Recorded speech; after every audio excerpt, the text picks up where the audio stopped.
Hi there, this is Maggie from Rock Paper Copy, and this is free audit of the website Solvinden Sweden. I'm on a homepage. I really love that you're showing your products right away, and you've got a very user-friendly product menu.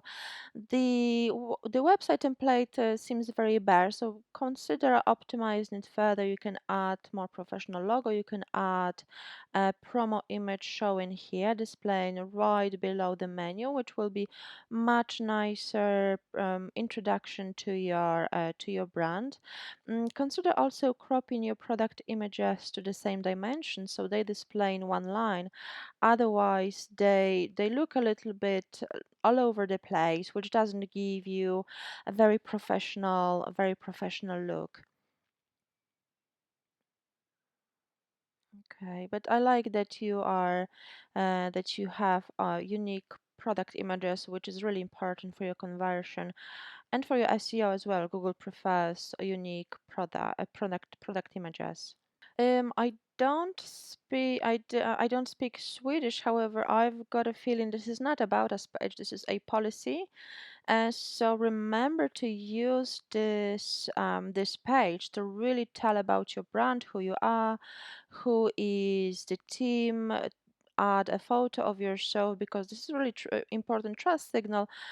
People click on this page to see who's actually the person behind the brand. So they don't want to talk, they don't want to read a policy or very generic information. They are looking for a little bit more personal info.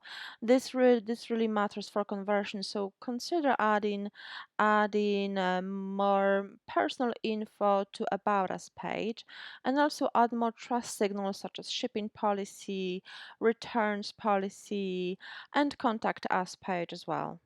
I like that you're displaying only 3 items per row. This is really good for adding yourself a more premium feel to your products, which is great.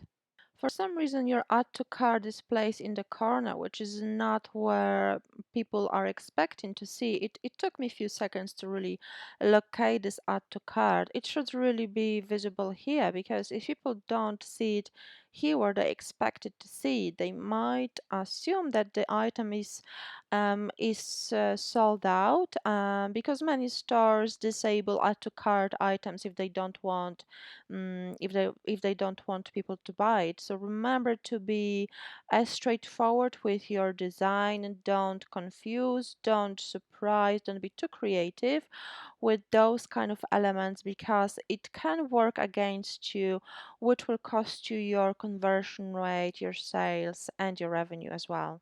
I hope you found this audit useful. If you did, please leave a positive review on my Trustpilot profile. The link is in the email. And if you've got any questions about the things discussed in this critique, if you would like to ask a Shopify expert about advice, about any tips, or to see how to make the changes yourself, please book a free chat. The link is in the email. It's a free 15-minute, no obligation chat with a Shopify expert. So I do encourage you to take advantage of it, and I do look forward to speaking with you soon. It was Maggie from Rock Paper Copy. Thank you so much for your time. Bye bye.